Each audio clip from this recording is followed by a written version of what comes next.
ఎప్పుడెప్పుడా అని ఎదురు చూస్తున్న నామినేటెడ్ పోస్టుల భర్తీకి తొలి అడుగు పడింది.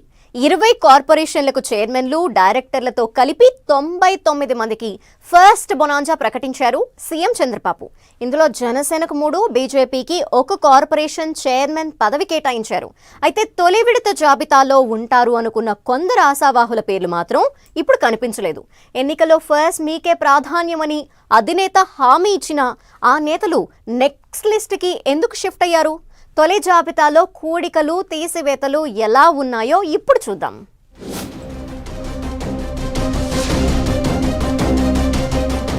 ఏపీలో పదవుల పందేరానికి సీఎం చంద్రబాబు గ్రీన్ సిగ్నల్ ఇచ్చారు. 20 కార్పొరేషన్లు, వాటి డైరెక్టర్లు కలిపి మొత్తం 99 మందికి ఫస్ట్ లిస్ట్ లో పదవులు కట్టబెట్టారు సీఎం చంద్రబాబు. ఇందులో 3 త్యాగరాజులతో పాటు యువనేత లోకేష్ పాదయాత్ర, ఆయన సొంత నియోజకవర్గం మంగళగిరిలో గట్టిగా పనిచేసిన నేతలకు ప్రాధాన్యం దక్కిందని చెబుతున్నారు.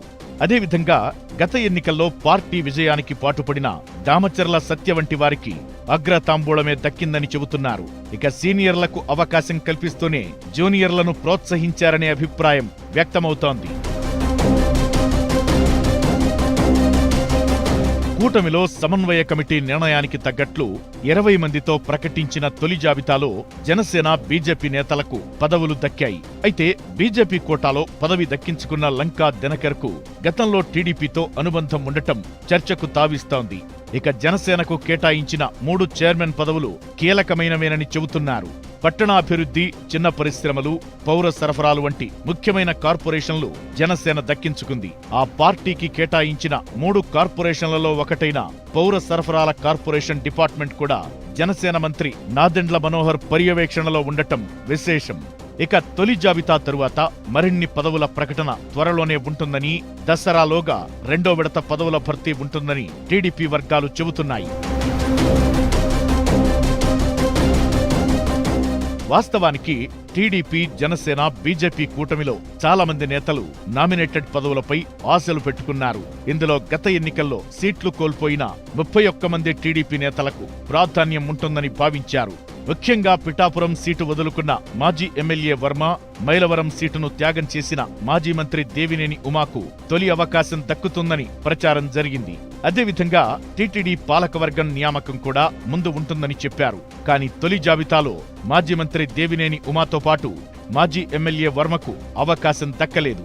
ఇక టీటీడీ బోర్డుపైన ఎలాంటి ప్రకటన విడుదల కాలేదు.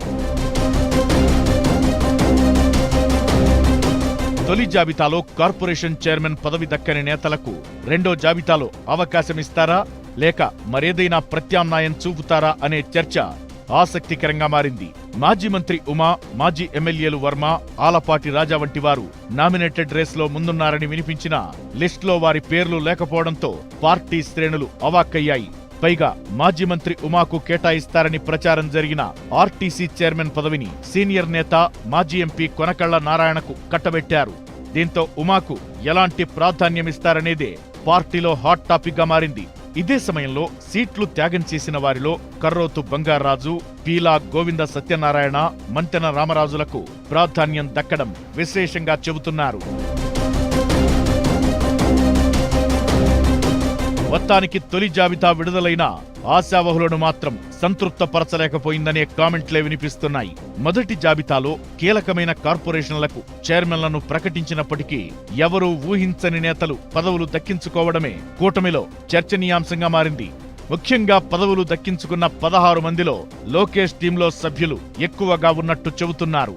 ఏదేమైనా పదవుల భర్తీ జాతర మొదలు కావడంతో కూటమి పార్టీలో సందడి కనిపిస్తోంది.